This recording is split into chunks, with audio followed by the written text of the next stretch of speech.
Chapter 8. I take the worst bath ever. My sword reappeared in my pocket. Yeah, great timing. Now I could attack the walls all I wanted. My cell had no bars, no windows, not even a door. The skeletal guards shoved me straight through a wall and it became solid behind me. I wasn't sure if the room was airtight. Probably. Hades' dungeon was meant for dead people, and they don't breathe.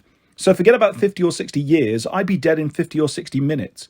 Meanwhile, if Hades wasn't lying, some big trap was going to be sprung in New York by the end of the day, and there was absolutely nothing I could do about it. I sat on the cold stone floor feeling miserable. I don't remember dozing off. Then again, it must have been about 7 in the morning, mortal time, and I'd been through a lot. I dreamed I was on the porch of Rachel's beach house in St. Thomas. The sun was rising over the Caribbean. Dozens of wooded islands dotted the sea and white sails cut across the water. The smell of salt air made me wonder if I would ever see the ocean again.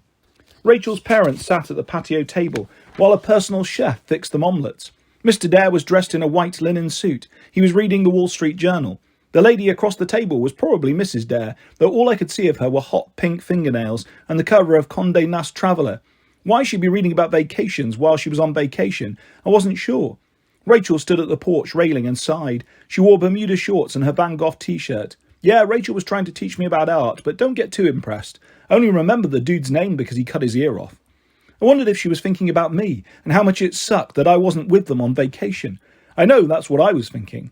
Then the scene changed. I was in St. Louis, standing downtown under the arch. I'd been there before, in fact. I'd almost fallen to my death there before. Over the city, a thunderstorm boiled, a wall of absolute black with lightning streaking across the sky. A few blocks away, swarms of emergency vehicles gathered with their lights flashing. A column of dust rose from a mound of rubble, which I realised was a collapsed skyscraper. A nearby reporter was yelling into her microphone. Officials are describing this as a structural failure, Dan, though no one seems to know if it is related to the storm conditions. Wind whipped her hair. The temperature was dropping rapidly, like 10 degrees just since I'd been standing there. Thankfully, the building had been abandoned for demolition, she said, but police have evacuated all nearby buildings for fear the collapse might trigger. She faltered as a mighty groan cut through the sky. A blast of lightning hit the centre of the darkness. The entire city shook. The air glowed, and every hair on my body stood up. The blast was so powerful I knew it could only be one thing: Zeus's master bolt. It should have vaporized its target, but the dark cloud only staggered backward. A smoky fist appeared out of the clouds. It smashed another tower, and the whole thing collapsed like children's blocks. The reporter screamed. People ran through the streets. Emergency lights flashed. I saw a streak of silver in the sky, a chariot pulled by reindeer, but it wasn't Santa Claus driving. It was Artemis, riding the storm, shooting shafts of moonlight into the darkness. A fiery golden comet crossed her path. Maybe her brother Apollo.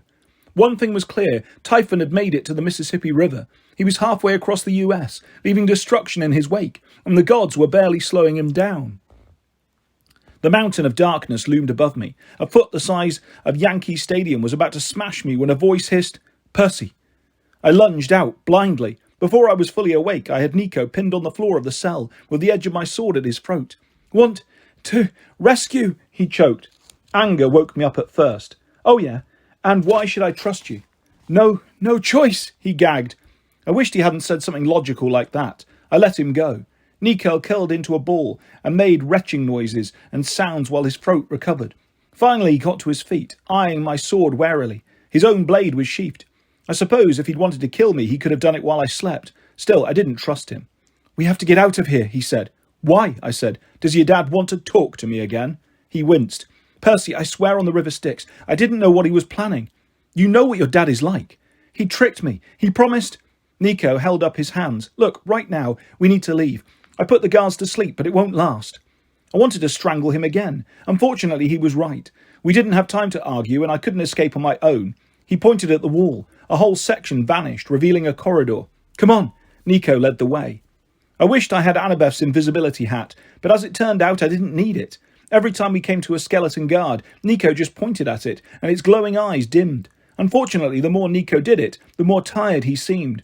We walked through a maze of corridors filled with guards. By the time we reached a kitchen staffed by skeletal cooks and servants, I was practically carrying Nico. He managed to put all the dead to sleep, but nearly passed out himself. I dragged him out of the servants' entrance and into the fields of asphodel. I almost felt relieved until I heard the sound of bronze gongs high in the castle. "Alarms!" Nico murmured sleepily. "What do we do?" He yawned and then frowned, like he was trying to remember. "How about, run?" Running with a drowsy child of Hades was more like doing a three-legged race with a life-size rag doll. I lugged him along, holding my sword in front of me. The spirits of the dead made way like the celestial bronze was a blazing fire. The sound of gongs rolled across the fields. Ahead loomed the walls of Erebos, but the longer we walked, the further away they seemed. I was about to collapse from exhaustion when I heard a familiar woof. Mrs. O'Leary bounded out of nowhere and ran circles around us, ready to play. "Good girl," I said. "Can you give us a ride to the sticks?" The word sticks got her excited. She probably thought I meant sticks. She jumped a few times, chasing her tail just to teach it who was boss, and then calmed down enough for me to push Nico onto her back. I climbed aboard, and she raced toward the gates. She leapt straight over the easy death line, sending guards sprawling and causing more alarms to blare. Cerberus barked, but he sounded more excited than angry, like, "Can I play too?" Fortunately, he didn't follow us, and Mrs. O'Leary kept running. She didn't stop until we were far upriver and the fires of Erebos had disappeared in the murk. Nico slid off Mrs. O'Leary's back and crumpled in a heap on the black sand. I took out a square of ambrosia, part of the emergency god food I always kept with me. It was a little bashed up, but Nico chewed it. He mumbled.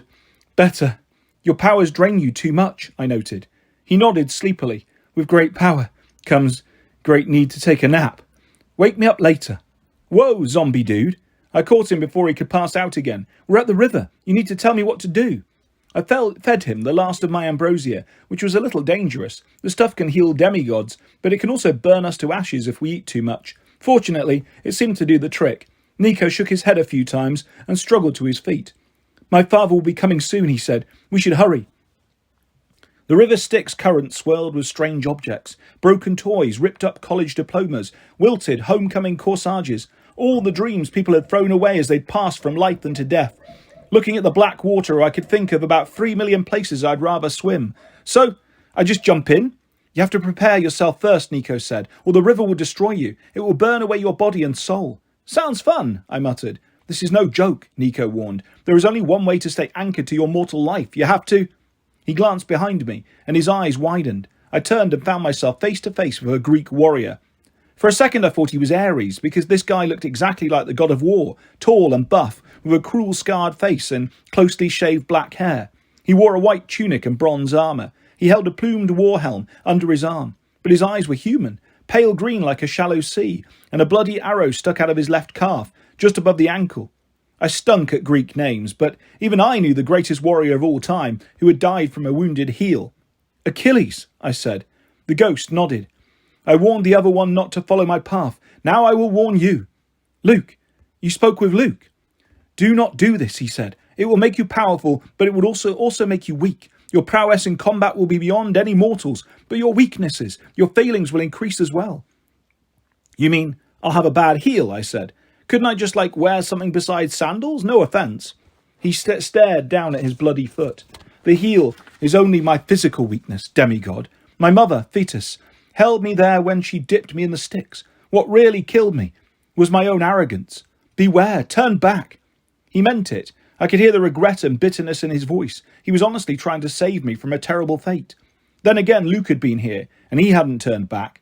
That's why Luke had been able to host the spirit of Kronos without his body disintegrating. This is how he'd prepared himself, why he seemed impossible to kill. He had bathed in the river Styx and taken on the powers of the greatest mortal hero, Achilles. He was invincible. "I have to," I said. "Otherwise, I don't stand a chance." Achilles lowered his head. "Let the gods witness I tried.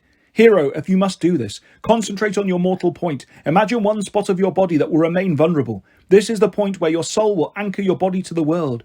It will be your greatest weakness, but also your only hope. No man may be completely invulnerable. Lose sight of what keeps you mortal, and the river Styx will burn you to ashes. You will cease to exist." "I don't suppose you could tell me Luke's mortal point?" He scowled. "Prepare yourself, foolish boy. Whether you survive this or not, you have sealed your doom." With that happy thought, he vanished. "Percy," Nico said. "Maybe he's right. This was your idea. I know, but now that we're here, just wait on the shore. If anything happens to me, well, maybe Hades will get his wish, and you'll be the child of the prophecy after all." He didn't look pleased about that, but I didn't care. Before I could change my mind, I concentrated on the small of my back, a tiny point just opposite my navel. It was well defended when I wore my armour. It would be hard to hit by accident, and few enemies would aim for it on purpose. No place was perfect, but this seemed right to me. and a lot more dignified than like my armpit or something. I pictured a string, a bungee cord, connecting me to the world from the small of my back, and I stepped into the river. Imagine jumping into a pit of boiling acid. Now multiply that pain times 50. You still won't be close to understanding what it felt like to swim in the Styx. I planned to walk in slow and courageous, like a real hero. As soon as the water touched my legs, my muscles turned to jelly, and I fell face first into the current. I submerged completely. For the first time in my life, I couldn't breathe underwater. I finally understood the panic of drowning. Every nerve in my body burned. I was dissolving in the water. I saw faces. Rachel, Grover, Tyson, my mother, but they faded as soon as they appeared. Percy, my mum said, I give you my blessing. Be safe, brother, Tyson pleaded. Enchiladas? Grover said. I wasn't sure what that came from, but it didn't seem to help much. I was losing the fight. The pain was too much. My hands and feet were melting into the water. My soul was being ripped from my body. I couldn't remember who I was. The pain of Kronos' scythe had been nothing compared to this. The cord, a familiar voice said. Remember your lifeline, dummy. Suddenly there was a tug in my lower back. The current pulled at me, but it wasn't carrying me away anymore. I imagined the string in my back keeping me tied to the shore. Hold on, seaweed brain. It was Annabeth's voice, much clearer now. You're not getting away from me that easily. The cord strengthened.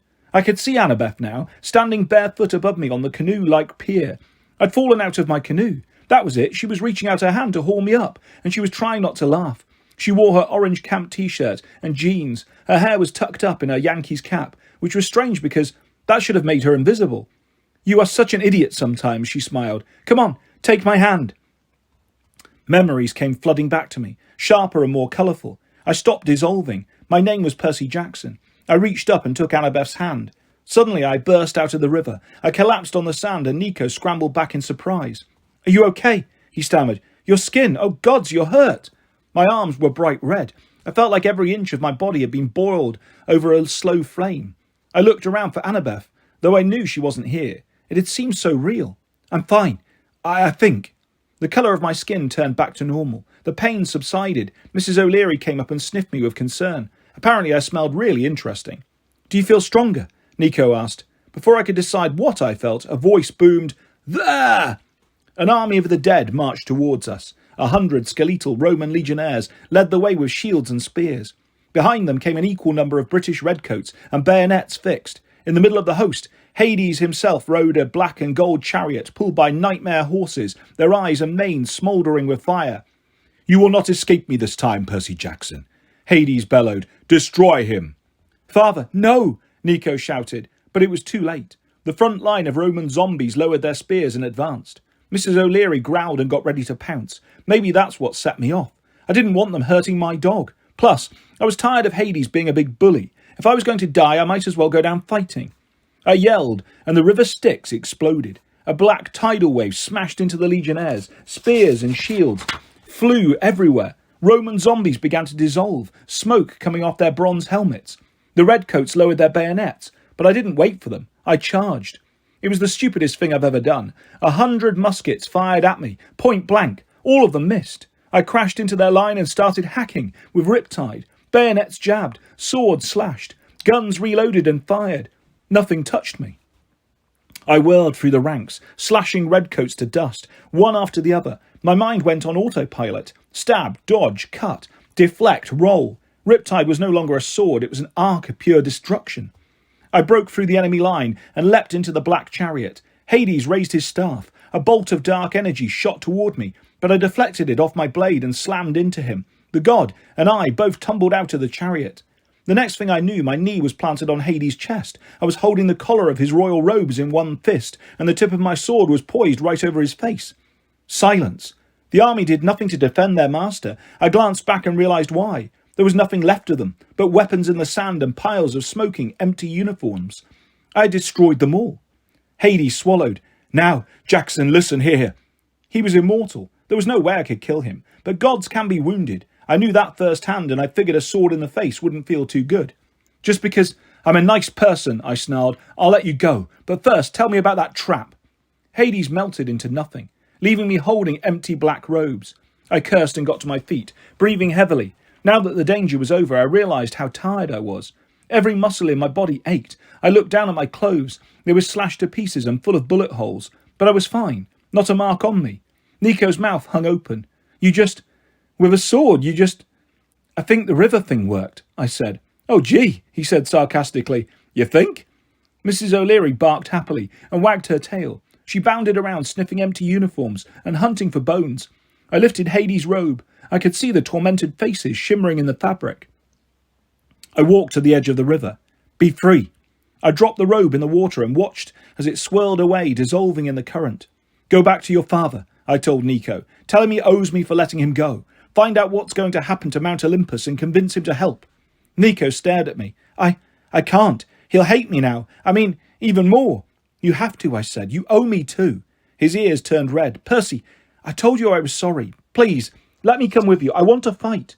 You'll be more help down here. You mean you don't trust me anymore? He said miserably. I didn't answer. I didn't know what I meant. I was too stunned by what I'd just done in battle to think clearly. Just go back to your father, I said, trying not to sound too harsh. Work on him. You're the only person who might be able to get him to listen.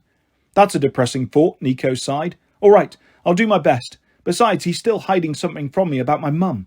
Maybe I can find out what. Good luck. Now Mrs. O'Leary and I have to go. Where? Nico said.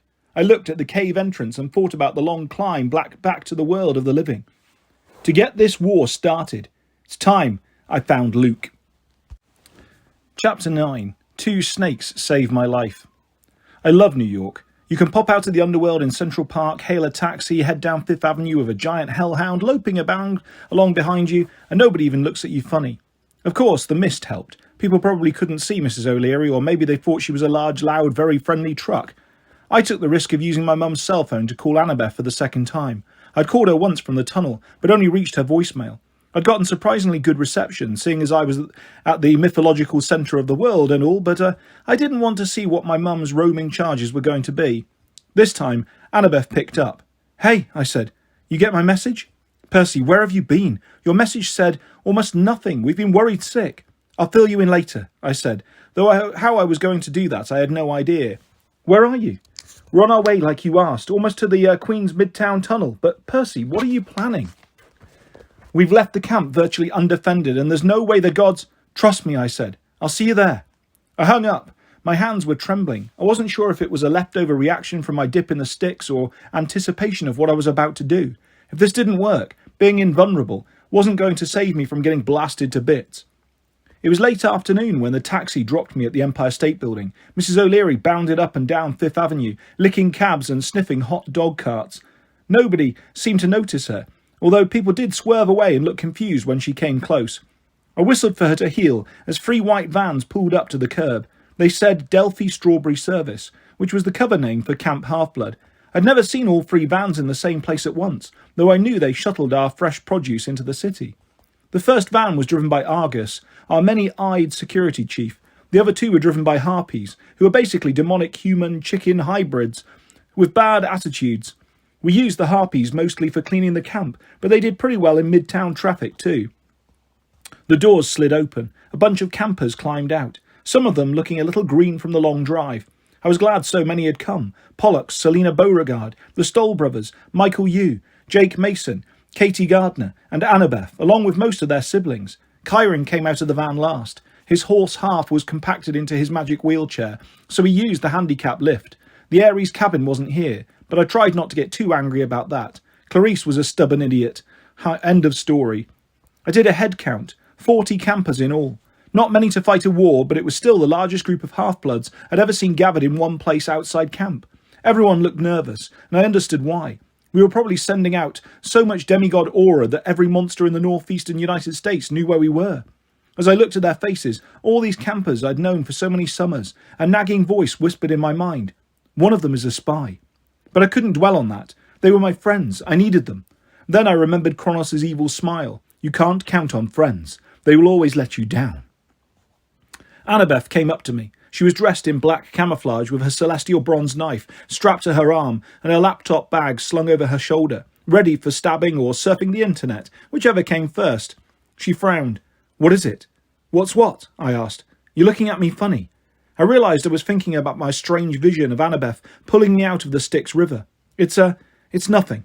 I turned to the rest of the group. Thanks for coming, everybody. Kyron, after you. My old mentor shook his head. I came to wish you luck, my boy, but I make it a point never to visit Olympus unless I am summoned. But you're our leader. He smiled. I am your trainer, your teacher. That is not the same as being your leader. I will go gather what allies I can. It may not be too late to convince my brother centaurs to help. Meanwhile, you called the campers here, Percy. You are the leader. I wanted to protest, but everybody was looking at me expectantly, even Annabeth. I took a deep breath. Okay, like I told Annabeth on the phone, something bad is going to happen by tonight. Some kind of trap. We've got to get an audience with Zeus and convince him to defend the city. Remember, we can't take no for an answer. I asked Argus to watch Mrs. O'Leary, which neither of them looked happy about. Chiron shook my hand. You'll do well, Percy. Just remember your strengths and beware your weaknesses. It sounded eerily close to what Achilles had told me, and then I remembered Chiron had taught Achilles. That didn't exactly reassure me, but I nodded and tried to give him a confident smile. Let's go, I told the campers. A security guard was sitting behind the desk in the lobby, reading a big black book with a flower on the cover. He glanced up when we all filed in with our weapons and armour clanking. School group, we're about to close up. No, I said, 600th floor. He checked us out. His eyes were pale blue and his head was completely bald. I couldn't tell if he was human or not, but he seemed to notice our weapons, so I guess he wasn't fooled by the mist. There is no 600th floor, kid. He said it like it was a required line he didn't believe. Move along. I leaned across the desk. 40 demigods attract an awful lot of monsters. You really want us hanging out in your lobby? He thought about that, and then he hit a buzzer and the security gate swung open. Make it quick. You don't want us going through the metal detectors? I added. No, he agreed. Elevator on the right. I guess you know the way. I tossed him a golden drachma and we marched through. We decided it would take 2 trips to get everybody up to the elevator. I went with the first group. Different elevator music was playing since my last visit. That old disco song, Staying Alive. A terrifying image flashed through my mind of Apollo in bell-bottom pants and a slinky silk shirt. I was glad when the elevator doors finally dinged open. In front of us, a path of floating stones led through the clouds up to Mount Olympus, hovering 6,000 feet over Manhattan. I'd seen Olympus several times, but it still took my breath away. The mansions glittered gold and white against the sides of the mountain. Gardens bloomed on 100 terraces. Scented smoke rose from braziers that lined the winding streets. And right on the top of the snow-capped crest rose the main palace of the gods.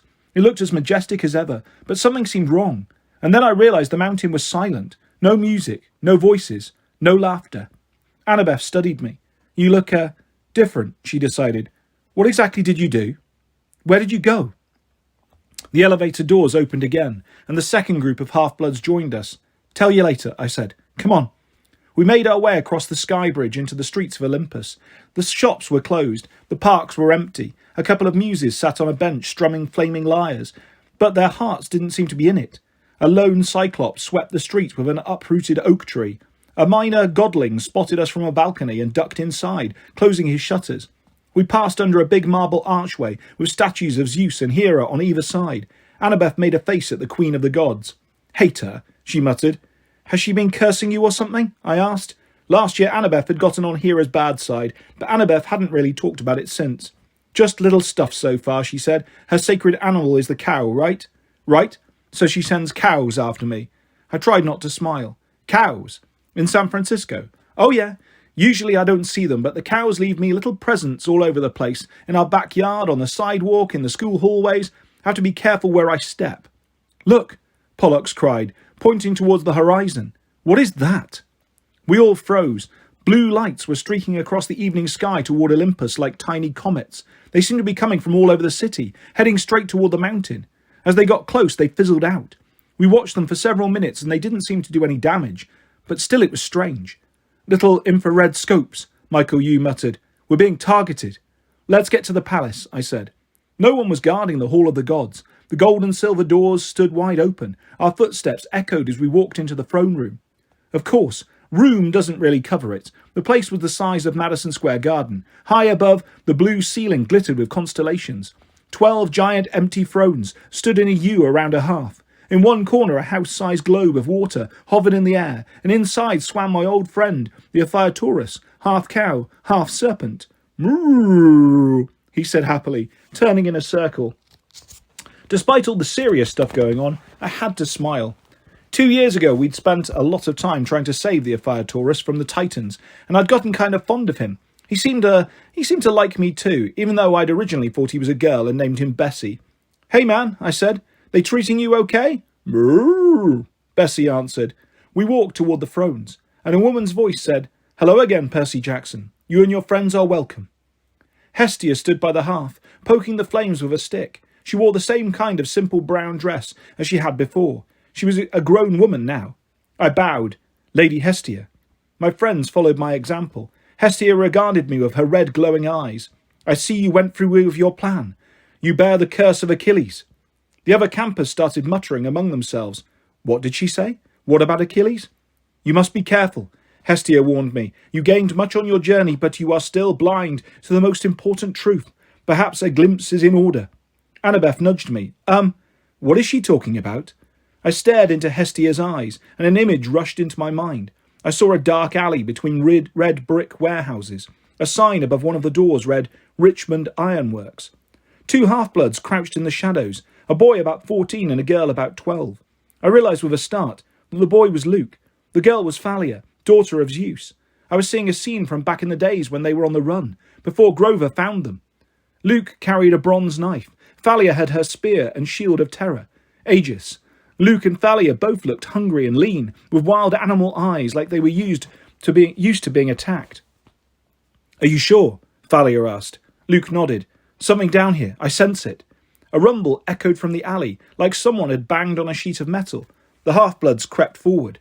Old crates were stacked on a loading dock. Thalia and Luke approached with their weapons ready. A curtain of corrugated tin quavered and quivered as if something was behind it. Thalia glanced at Luke. He counted silently. 1, 2, 3. He ripped away the tin, and a little girl flew at him with a hammer. "Whoa!" Luke said. The girl had tangled blonde hair and was wearing flannel pyjamas. She couldn't have been more than 7, but she would have brained Luke if he hadn't been so fast. He grabbed her wrist, and the hammer skittered across the cement. The little girl fought and kicked. "No more monsters! Go away!" "It's okay." Luke struggled to hold her. "Thalia, put your shield up. You're scaring her." Thalia tapped Aegis, and it shrank into a silver bracelet. "Hey, it's all right," she said. "We're not going to hurt you. I'm Thalia. This is Luke." "Monsters!" "No," Luke promised. But we all know about monsters. We fight them too." Slowly, the girl stopped kicking. She studied Luke and Thalia with large, intelligent grey eyes. "You're like me," she said suspiciously. "Yeah," Luke said. Well, it's hard to explain, but we're monster fighters." "Where's your family?" "My family hates me," the girl said. "They don't want me. I ran away." Thalia and Luke locked eyes. I knew they both related to what she was saying. "What's your name, kiddo?" Thalia asked. "Annabeth." Luke smiled. "Nice name. I tell you what, Annabeth, you're pretty fierce. We could use a fighter like you." Annabeth's eyes widened. "You could?" "Oh, yeah." Luke turned his knife and offered her the handle. "How'd you like a real monster-slaying weapon? This is celestial bronze. Works a lot better than a hammer." Maybe under most circumstances, offering a 7-year-old a knife would not be a good idea, but when you're a half-blood, regular rules kind of go out the window. Annabeth gripped the hilt. "Knives are only for the bravest and quickest fighters," Luke explained. "They don't have the reach or power of a sword, but they're easy to conceal, and they can find a weak spot in your enemy's armour. It takes a clever warrior to use a knife. I have a feeling you're pretty clever." Annabeth stared at him with adoration. "I am." Thalia grinned. "We better get going, Annabeth. We have a safe house on James River. We'll get you some clothes and food." You're not going to take me back to my family," she said. "Promise." Luke put his hand on her shoulder. "You're part of our family now, and I promise I won't let anyone hurt you, or anything. I'm not going to fail you like our families did us." "Deal?" "Deal," Annabeth said happily. "Now, come on," Thalia said. "We can't stay put for long." The scene shifted. The 3 demigods were running through the woods. It must have been several days later, maybe even weeks. All of them looked beat up, like they'd seen some battles. Annabeth was wearing new clothes, jeans, and an oversized army jacket. "Just a little further," Luke promised. Annabeth stumbled and he took her hand. Thalia brought up the rear, brandishing her shield like she was driving back whatever pursued them. She was limping on her left leg.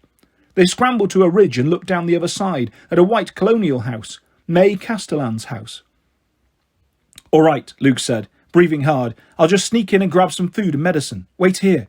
"Luke, are you sure?" Thalia asked. "You swore you'd never come back here. If she catches you—" "We don't have a choice," he growled. They burned our nearest safe house, and you've got to treat that leg wound. This is your house, Annabeth said with amazement. It was my house, Luke muttered. Believe me, if it wasn't an emergency.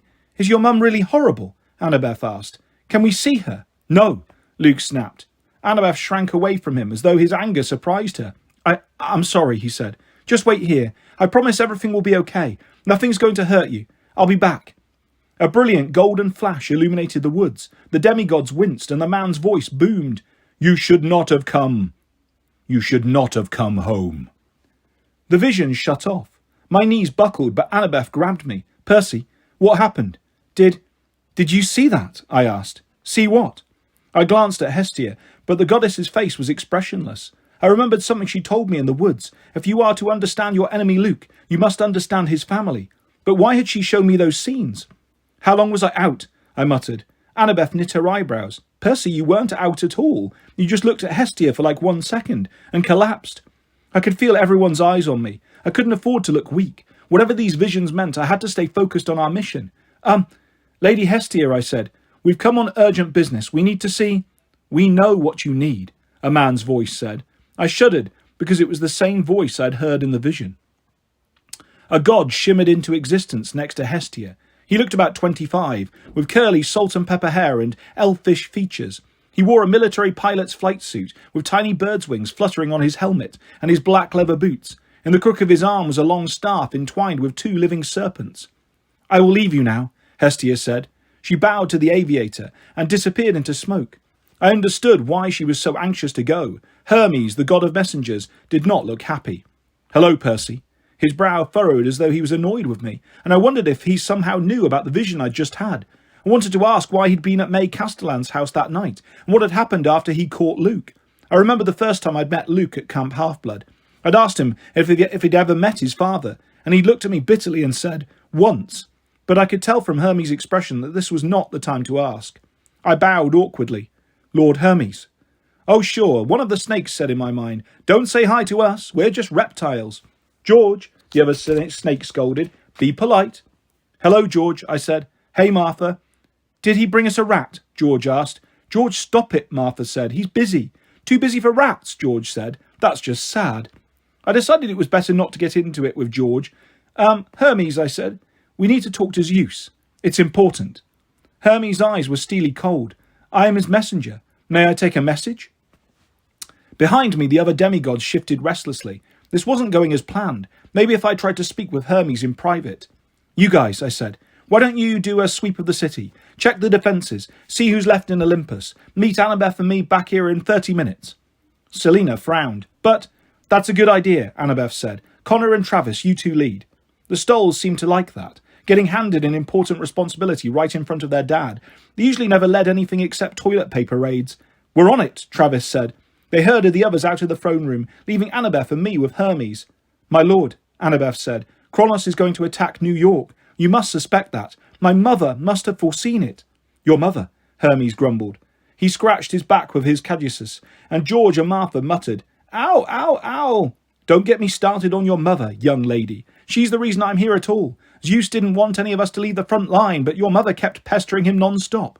It's a trap, it's a diversion, blah, blah, blah. She wanted to come back herself, but Zeus was not going to let his #1 strategist leave his side while we're battling Typhon, and so naturally he sent me to talk to you. But it is a trap, Annabeth insisted. Is Zeus blind? Thunder rolled through the sky. I'd watched the comments, girl, Hermes warned. Zeus is not blind or deaf.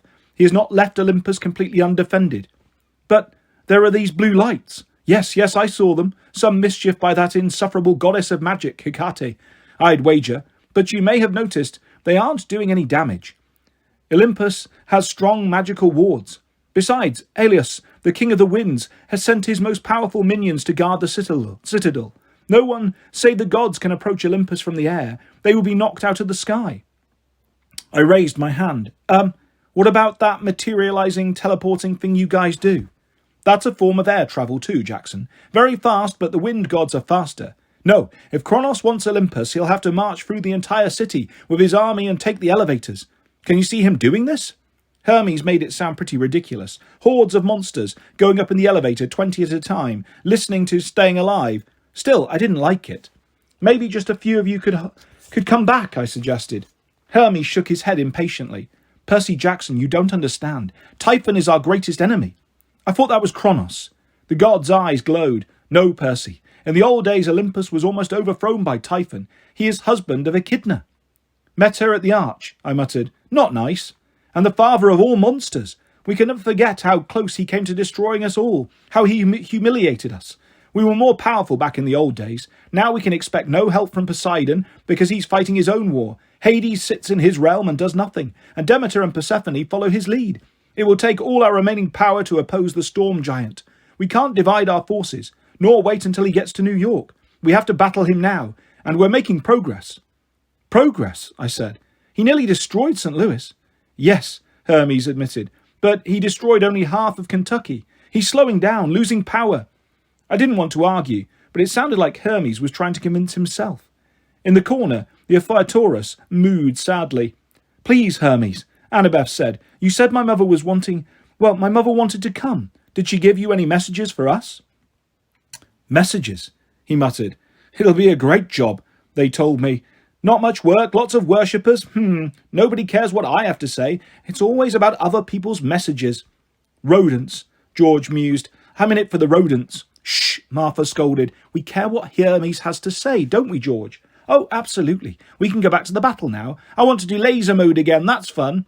Quiet, both of you, Hermes grumbled. The god looked at Annabeth, who was doing her big pleading grey eyes thing. Bah, Hermes said. Your mother said to warn you that you are on your own. You must hold Manhattan without the help of the gods. As if I didn't know that. Why they pay her to be the wisdom goddess, I'm not sure. Anything else? Annabeth asked. She said you should try Plan 23. She said you would know what that meant. Annabeth's face paled. Obviously she knew what it meant and she didn't like it. Go on. Last thing. Hermes looked at me. She'd said to tell Percy, remember the rivers. And something about staying away from her daughter? I'm not sure whose face was redder. Annabeth's or mine. Thank you, Hermes, Annabeth said. And I wanted to say, I'm sorry about Luke. The god's expression hardened like he'd turned to marble. You should have left that subject alone. Annabeth stepped back nervously. Sorry? Sorry doesn't cut it. George and Martha curled around the caduceus, which shimmered and changed into something that looked suspiciously like a high-voltage cattle prod. You should have saved him when you had the chance, Hermes growled at Annabeth. You're the only one who could have. I tried to step between them. What are you talking about? Annabeth didn't. Don't offend her, Jackson. Hermes turned the cattle prod toward me. She knows exactly what I'm talking about. Maybe you should blame yourself.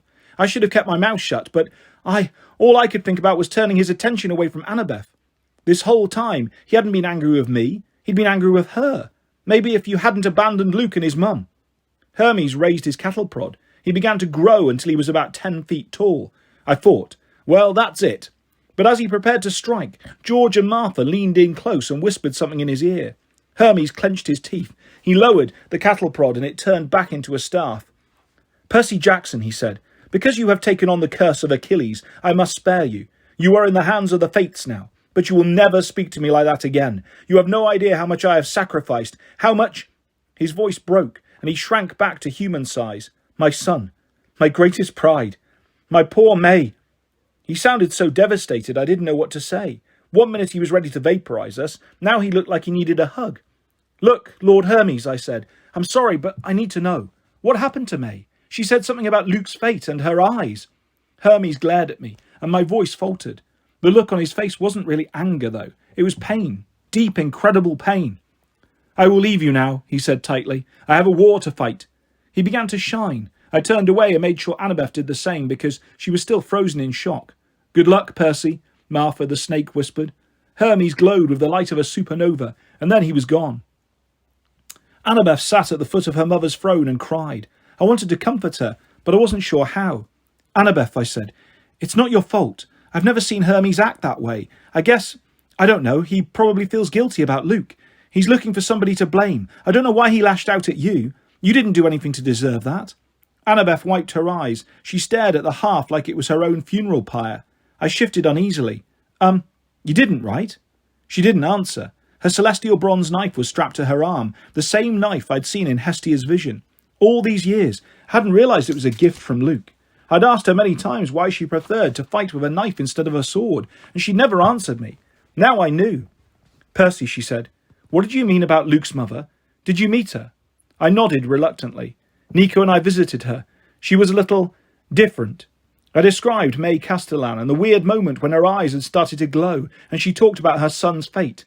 Annabeth frowned. That doesn't make sense. But why were you visiting? Her eyes widened. Hermes said you bear the curse of Achilles. Hestia said the same thing. Did you bathe in the river Styx? Don't change the subject. Percy, did you or not? Maybe a little?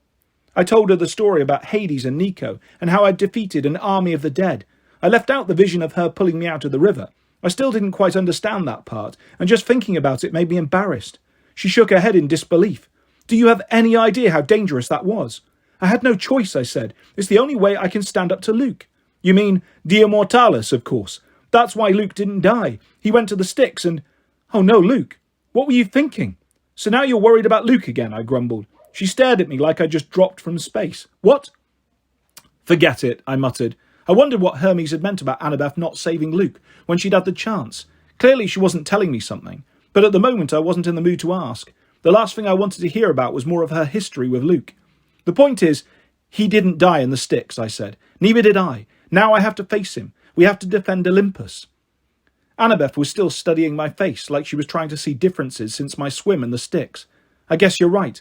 My mum mentioned Plan 23. She rummaged in her pack and pulled out Daedalus's laptop.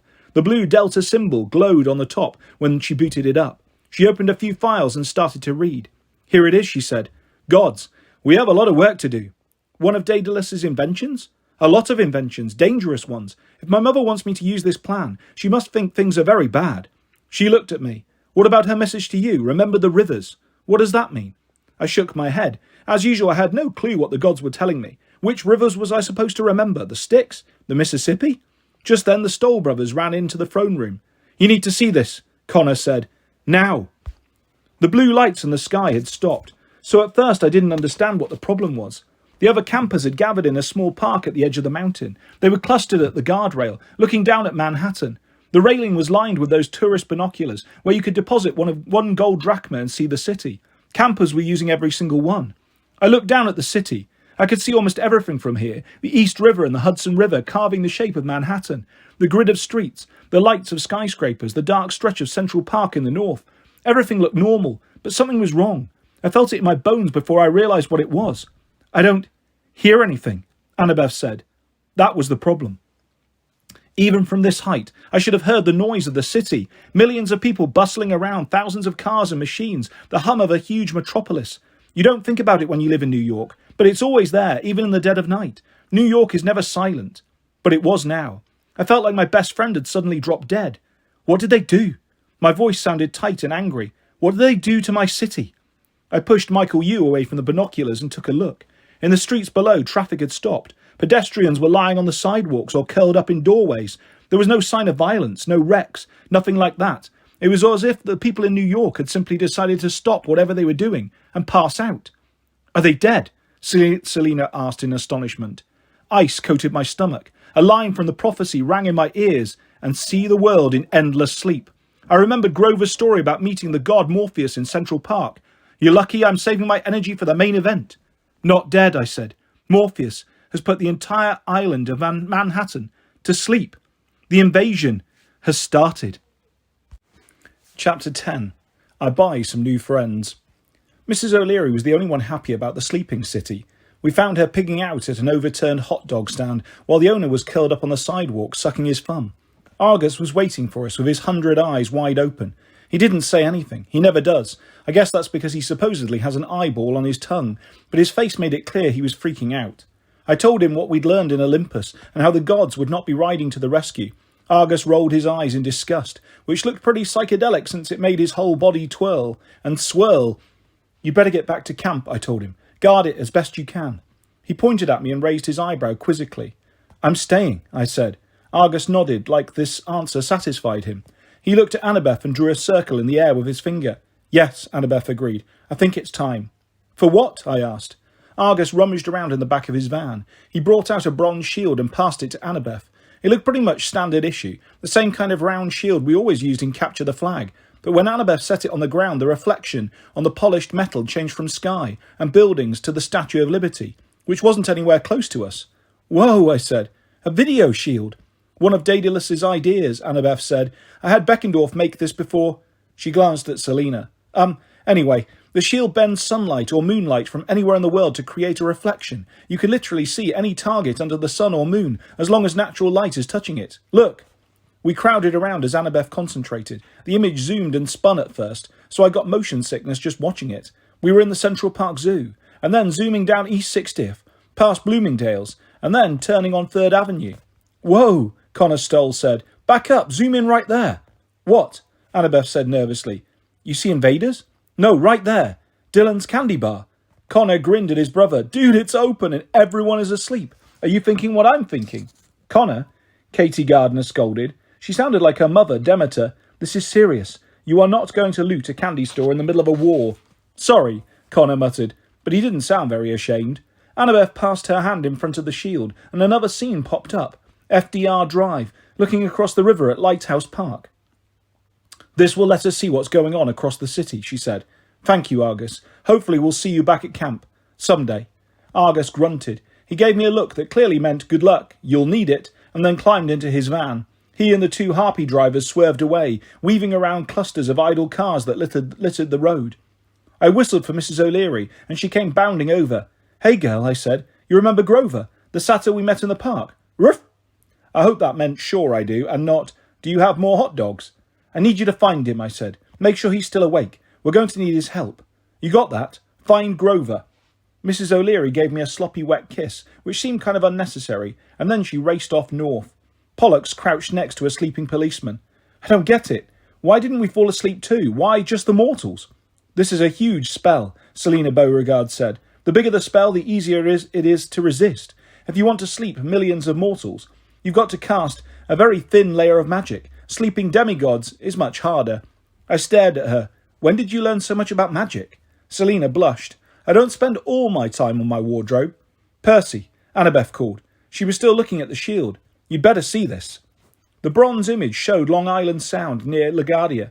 A fleet of 12 speedboats raced through the dark water toward Manhattan. Each boat was packed with demigods in full Greek armour.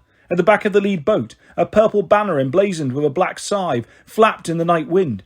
I'd never seen that design before, but it wasn't hard to figure out. The battle flag of Kronos. Scan the perimeter of the island, I said. Quick! Annabeth shifted the scene south to the harbour. A Staten Island ferry was ploughing through the waves near Ellis Island. The deck was crowded with Draconi and a whole pack of hellhounds. Swimming in front of the ship was a pod of marine mammals. At first I thought they were dolphins. Then I saw their dog-like faces and the swords strapped to their waists. And I realised they were Telkeens, sea demons. The scene shifted again. The Jersey Shore, right at the entrance to the Lincoln Tunnel. 100 assorted monsters were marching past the lanes of stopped traffic. Giants with clubs, rogue cyclopses, a few fire-spitting dragons, and just to rub it in, a World War II era Sherman tank, pushing cars out of its way as it rumbled into the tunnel. Like,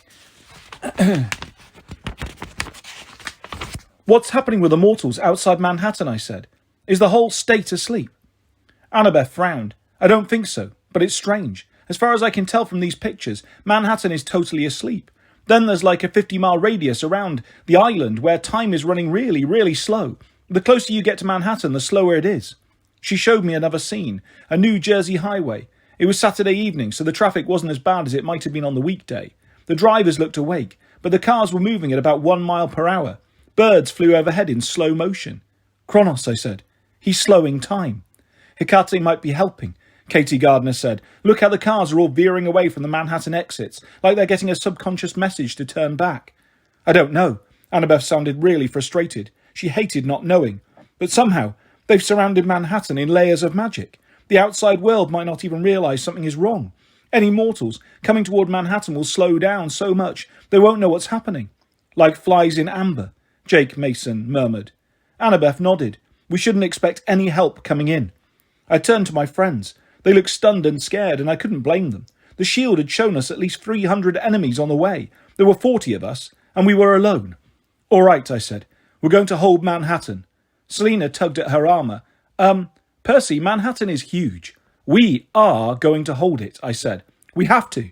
He's right, Annabeth said. The gods of the wind should keep Kronos' forces away from Olympus by air, so he'll try a ground assault. We have to cut off the entrances to the island. They have boats, Michael Yu pointed out. An electric tingle went down my back. Suddenly, I understood Athena's advice. Remember the rivers. I'll take care of the boats, I said. Michael frowned. How? Just leave it to me, I said. We need to guard the bridges and tunnels. Let's assume they'll try a midtown or downtown assault, at least on their first try. That will be the most direct way to the Empire State Building. Michael, take Apollo's cabin to the Williamsburg Bridge. Katie, Demeter's cabin takes the Brooklyn Battery Tunnel. Grow thorn bushes and poison ivy in the tunnel. Do whatever you have to do, but keep them out of there. Connor, take half of Hermes' cabin and cover the Manhattan Bridge. Travis, you take the other half and cover the Brooklyn Bridge. And no stopping for looting or pillaging. Oh, the whole Hermes cabin complained. Selina, take the Aphrodite crew to the Queen's Midtown Tunnel. Oh my gods, one of her sisters said. Fifth Avenue is so on our way. We could accessorize, and monsters totally hate the smell of Givenchy. No delays, I said. Well, the perfume thing, if you think it'll work. 6 Aphrodite girls kissed me on the cheek in excitement. All right, enough. I closed my eyes, trying to think of what I'd forgotten. The Holland Tunnel. Jake, take the Hephaestus cabin there. Use Greek fire, set traps, whatever you've got. He grinned. Gladly. We've got a score to settle. For Beckendorf. The whole cabin roared in approval. The 59th Street Bridge, I said. Clarice. I faltered. Clarice wasn't here. The whole Ares cabin, curse them, was sitting back at camp. We'll take that. Annabeth stepped in, saving me from an embarrassing silence. She turned to her siblings. Malcolm, take the Athena cabin. Activate Plan 23 along the way, just like I showed you. Hold that position. You got it. I'll go with Percy, she said. Then we'll join you, or we'll go wherever we're needed. Somebody in the back of the group said, No detours, you two. There were some giggles, but I decided to let it pass.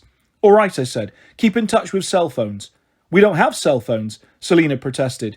I reached down, picked up some snoring lady's BlackBerry and tossed it to Selina. You do now? You all know Annabeth's number, right? If you need us, pick up a random phone and call us. Use it once, drop it, then borrow another one if you have to. That should make it harder for the monsters to zero in on you. Everyone grinned as though they liked the idea. Travis cleared his throat. If we find a really nice phone? No, you can't keep it, I said. Oh, man. Hold it, Percy, Jake Mason said. You forgot the Lincoln Tunnel. I bit back a curse. He was right. A Sherman tank and 100 monsters were marching through that tunnel right now, and I'd positioned our forces everywhere else. Then, a girl's voice called from across the street. How about you leave that to us? I'd never been happier to hear anyone in my life. A band of 30 adolescent girls crossed Fifth Avenue. They wore white shirts, silvery camouflage pants, and combat boots. They all had swords at their sides, quivers on their backs, and bows at the ready. A pack of white timber wolves milled around their feet, and many of the girls had hunting falcons on their arms.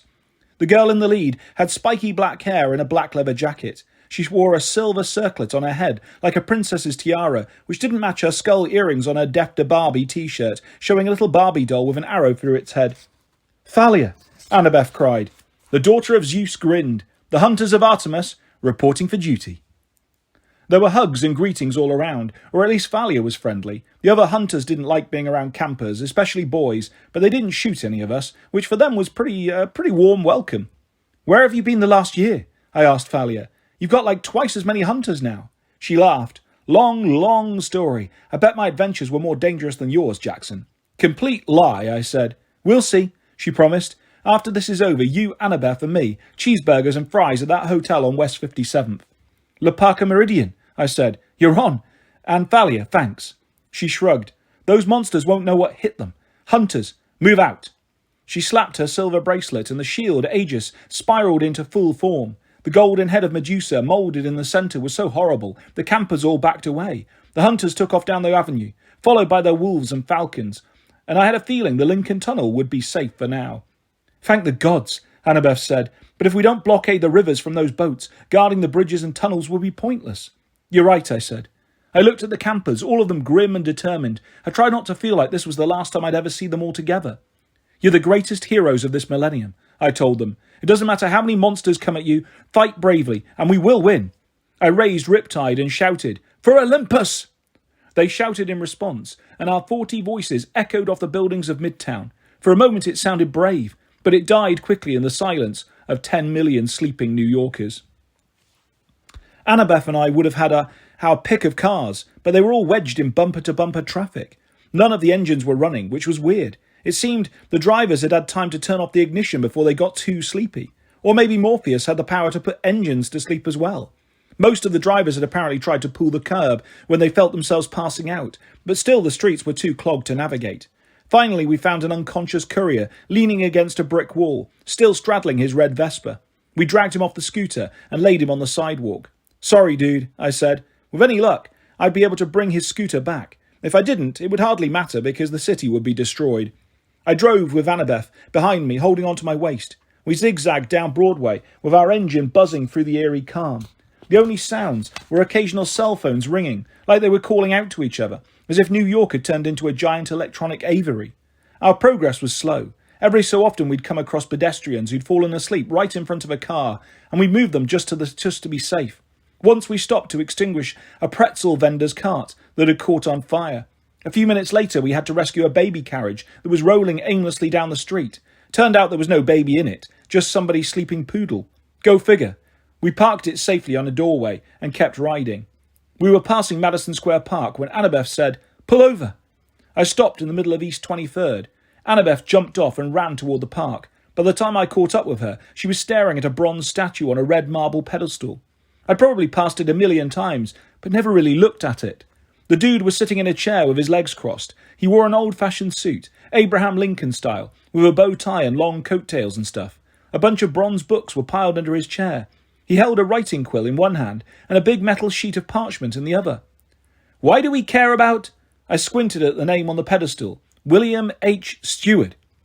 "Seward," Annabeth corrected. "He was a New York governor, minor demigod, son of Hebe, I think, but that's not important. It's the statue I care about." She climbed on a park bench and examined the base of the statue. "Don't tell me he's an automaton," I said. Annabeth smiled. "Turns out most of the statues in the city are automatons. Daedalus planted them there just in case he needed an army. To attack Olympus or defend it." Annabeth shrugged. "Either one. That was Plan 23. He could activate one statue and it would start activating its brethren all over the city until there was an army. It's dangerous, though. You know how unpredictable automatons are." "Uh-huh," I said. We'd had our share of bad experiences with them. "You're seriously thinking about activating it?" "I have Daedalus's notes," she said. "I think I can. Ah, here we go." She pressed the tip of Seward's boot, and the statue stood up, its quill and paper ready. "What's he going to do?" I muttered. "Take a memo?" "Shh, Annabeth." "Hello, William?" "Bill," I suggested. "Bill." "Oh, shut up," Annabeth told me. The statue tilted its head, looking at us with blank metal eyes. Annabeth cleared her throat. "Hello, Governor Seward. Command sequence. Daedalus 23. Defend Manhattan. Begin activation." Seward jumped off his pedestal. He hit the ground so hard his shoes cracked the sidewalk. Then he went clanking off toward the east. "He's probably going to wake up Confucius," Annabeth guessed. "What?" I said. "Another statue on division. The point is, they'll keep waking each other up until they're all activated. And then, hopefully, they defend Manhattan. Do they know we're not the enemy?" "I think so." "That's reassuring. I thought about all the bronze statues in the parks, plazas, and buildings of New York. There had to be hundreds, maybe thousands. Then a ball of green light exploded in the evening sky. Greek fire, somewhere over the East River. "We have to hurry," I said, and we ran for the Vespa. We parked outside Battery Park at the lower tip of Manhattan, where the Hudson and East Rivers came together and emptied into the bay. "Wait here," I told Annabeth. "Percy, you shouldn't go alone." "Well, unless you can breathe underwater." She sighed. "You are so annoying sometimes. Like when I'm right. Trust me, I'll be fine. I've got the curse of Achilles now. I'll be invincible and stuff." Annabeth didn't look convinced. "Just be careful. I don't want anything to happen to you. I mean, because we need you for the battle." I grinned. Back in a flash. I clambered down the shoreline and waded into the water. Just for you non-sea god types out there, don't go swimming in New York Harbour. It may not be as filthy as it was in my mum's day, but that water will still probably make you grow a third eye or have mutant children when you grow up. I dove into the murk and sank to the bottom. I tried to find the spot where the two rivers' currents seemed equal, where they met to form the bay. I figured that was the best place to get their attention. "Hey!" I shouted in the best underwater voice that I could do. The sound echoed in the darkness. I heard you guys are so polluted you're embarrassed to show your faces. Is that true? A cold current rippled through the bay, churning up plumes of garbage and silt. I heard the East River is more toxic, I continued, but the Hudson smells worse. Or is it the other way round? The water shimmered. Something powerful and angry was watching me now. I could sense its presence, or maybe two presences. I was afraid I'd miscalculated with the insults. What if they just blasted me without showing themselves? But these were New York river gods. I figured their instinct would be to get in my face. Sure enough, two giant forms appeared in front of me. At first they were just dark brown columns of silt, denser than the water around them. Then they grew legs, arms and scowling faces. The creature on the left looked disturbingly like a telkeen. His face was wolfish. His body was vaguely like a seal's, sleek black, with flipper hands and feet. His eyes glowed radiation green. The dude on the right was more humanoid. He was dressed in rags and seaweed, with a chain-mail coat made of bottle caps and old plastic six-pack holders. His face was blotchy with algae, and his beard was overgrown. His deep blue eyes burned with anger. The seal, who had to be the god of the East River, said, "Are you trying to get yourself killed, kid, or are you just extra stupid?" The bearded spirit of the Hudson scoffed. "You're the expert on stupid, East. Watch it, Hudson," East growled. "Stay on your side of the island and mind your business. Or what? You'll throw another garbage barge at me?" They floated toward each other, ready to fight. "Hold it," I yelled. "We've got a bigger problem." "The kid's right," East snarled. "Let's both kill him, and then we'll fight each other." "Sounds good," Hudson said.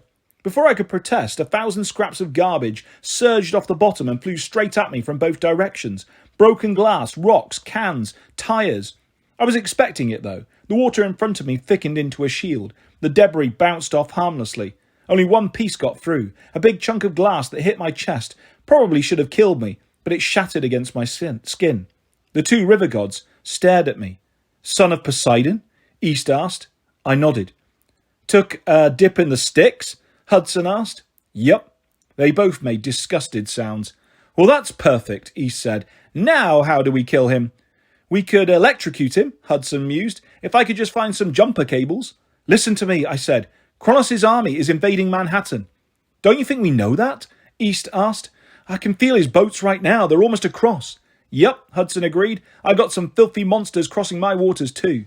"So stop them," I said. "Drown them. Sink their boats." "Why should we?" Hudson grumbled. "So they invade Olympus? What do we care?" "Because I can pay you." I took out the sand dollar my father had given me for my birthday. The river god's eyes widened. "It's mine," East said. "Give it here, kid, and I promise none of Kronos' scum are getting across the East River." "Forget that," Hudson said. "The sand dollar's mine, unless you want to let all those ships cross the Hudson." "We'll compromise." I broke the sand dollar in half. A ripple of clean, fresh water spread out from the break, as if all of the pollution in the bay were being dissolved. "You each get half," I said. "In exchange, you keep all of Kronos' forces away from Manhattan." "Oh man," Hudson whimpered, reaching out for the sand dollar. "It's been so long since I was clean." "The power of Poseidon," East River murmured. "He's a jerk, but he sure knows how to sweep pollution away." They looked at each other and then spoke as one. "It's a deal." I gave them each a sand dollar half, which they held reverently. The invaders?" I prompted. East flicked his hand. "They just got sunk." Hudson snapped his fingers. "Bunch of hellhounds, just took a dive." "Thank you," I say. "Stay clean." As I rose toward the surface, East called out, "Hey kid, anytime you got a sand dollar to spend, come on back, assuming you live." "Curse of Achilles," Hudson snorted. "They always think they'll save them, don't they?" "If only he knew," East agreed. They both laughed, dissolving into the water. Back on the shore, Annabeth was talking on her cell phone, but she hung up as soon as she saw me. She looked pretty shaken. "It worked," I told her. "The rivers are safe." "Good," she said, "because we've got other problems." Michael Yu just called. "Another army is marching over the Williamsburg Bridge.